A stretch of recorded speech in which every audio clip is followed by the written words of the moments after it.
22 जनवरी को श्री राम मंदिर के प्राण प्रतिष्ठा समारोह में शामिल होने से उन्होंने इनकार किया।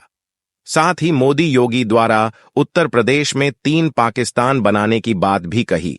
गोवर्धन मठपुरी, पीठाधीश्वर जगतगुरु शंकराचार्य, निश्चलानंद सरस्वती राजधानी में प्रधानमंत्री नरेंद्र मोदी और यूपी के सीएम योगी आदित्यनाथ पर जमकर बरसे। 22 जनवरी को श्री राम मंदिर के प्राण प्रतिष्ठा समारोह में शामिल होने से उन्होंने इनकार किया। साथ ही मोदी योगी द्वारा उत्तर प्रदेश में 3 पाकिस्तान बनाने की बात भी कही।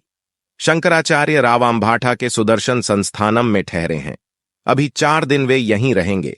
दोपहर बाद मीडिया से बातचीत में शंकराचार्य ने कहा, भारत में एशिया स्तर की मस्जिद पहले से है। अब अयोध्या में 5 एकड़ जमीन पर विश्व स्तर की मस्जिद बनाई जाएगी।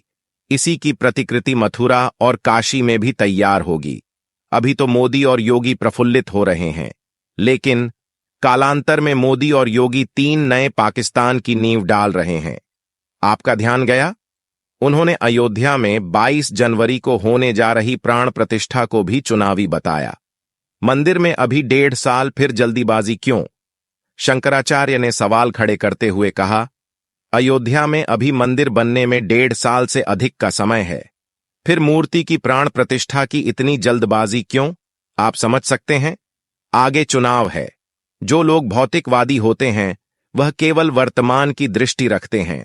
अयोध्या में इतने साल बाद रामलल्ला प्रतिष्ठित हो रहे हैं, ये बहुत अच्छी बात है। बरसों से उलझा हुआ सुलझ रहा है, लेकिन शास्त्रीय विधि से उनकी प्रतिष्ठा नहीं होगी, ये सिद्ध हो गया। जनता को बेवकूफ बनाकर सत्ता पर राज करते हैं नेता। धर्म सभा में शंकराचार्य नेताओं पर भी जमकर बरसे। उन्होंने कहा, पहले लोगों को श्रमजीवी और बुद्धिजीवी में बांटा, फिर सवर्ण असवर्ण में बांट दिया। अब आदिवासी और आगंतुक के नाम पर बेवकूफ बना रहे हैं। असल में नेता जनता को बेवकूफ बनाकर सत्ता पर राज करते हैं। उन्होंने भाजपा शासनकाल में प्रदेश में मसीही धर्म का भरपूर प्रचार प्रसार होने का भी आरोप लगाया। तो साथियों, आपने अब समझ ही लिया होगा कि ये मोदी सरकार हकीकत में रामलल्ला का सम्मान कम कर रही है और अपने सरकार और पार्टी का केवल प्रचार करने में लगी है। सच बताइए, राम के नाम सुनते ही आपके मन में क्या आता है? सच बोलिए तो राम भक्त होना इतना आसान नहीं है।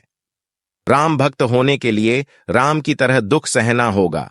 पहली चुनौती ये होगी कि मर्यादा में रहना होगा। यहां मर्यादा में रहने का मतलब कुछ खास नहीं है, बस त्याग को अपनाने से है और अहंकार को जलाने से है। मगर अहंकार तो ये मोदी सरकार का श्रृंगार है।